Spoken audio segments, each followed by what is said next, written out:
waana loo qabtay caafimaadkii waanuna guulaysanay inkuna haraaga ku haray buuraha ku haray soo afjara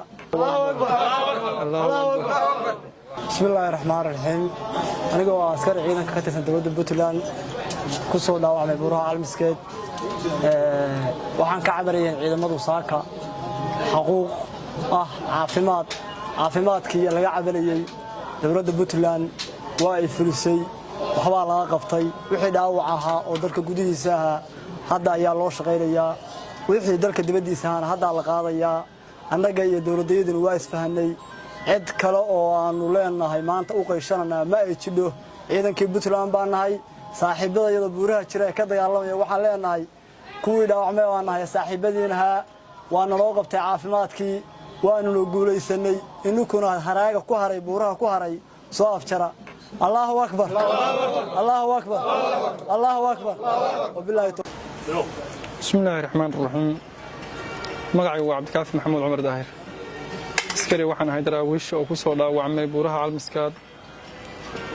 halkan loo keenay dhaawac ahaan adugu xaalada jira awgood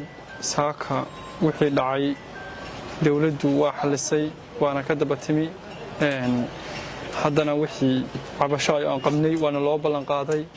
aad iyo aad baan u fiicannahay dawladdeeduna waa mahadsan tahay ciidamada Puntland waxaa la meel kasta aad joogtaan ha ka baqanina caafimaad darro iyo daryeel la'aan howlgalkiina iyo shaqooyinkiina sida u sii socdeen madaxweynaha Puntland wala baarlamaan wasiiro wala golo deegaan wala saraakiisha ciidamada dhammaan waxayna la garab taagan yihiin gargaar kasta oo nooc kasta leh saakana wixii dhacay waa laga heshiiyay xal dhalay baa laga noqday haddana alxamdulillah rabbil caalamiin aad iyo aad baan faraxsanahay Allahu akbar Allahu akbar waxaan ahay Cabdiraxmaan Maxamuud Maxamed Shafeec ku soo dhaawacmay ciidamada dawladda Puntland ku soo dhaawacmay Calmiskeed haddaanu nahay ciidamada dhaawaca saaka mudaharaad yar baanu sameynay mudaharaadkana markii hore anaga sameynay haddana anaga ka mahadnaqayna dawladdeedii taliyayaasheedii wasiiradeedii waan soo wada aragnay annaga hadda ka mahad celinayna annagaana markii hore sameynay kuna dhaqaaqana haddana ka mahad celinayna waxaan leeyahay dawladda Puntland iyo nimana ciidamada ee daraawiishta buuraha saaran dhammaantood ciidamada Puntland inay hawlahooda sii gutaan wax uga dalka ku hadhay argagixisana inaga soo aftiraan insha Allah annaguna caafimaad iyo daryeel la sii wanaagsan ba hadda loo xaqaamay waana heleynaa insha Allah annaguna haddaan bogsano waan soo noqonana dalka iyo dibadda waxaan u rajaynaynaa guul iyo gobonimo gobol iyo degmo iyo santarba guul iyo gobonimo Allahu akbar Allahu akbar magacaygu maxaa Saciid Cali askari daraawiish ku soo dhaawacmay Calmiskeed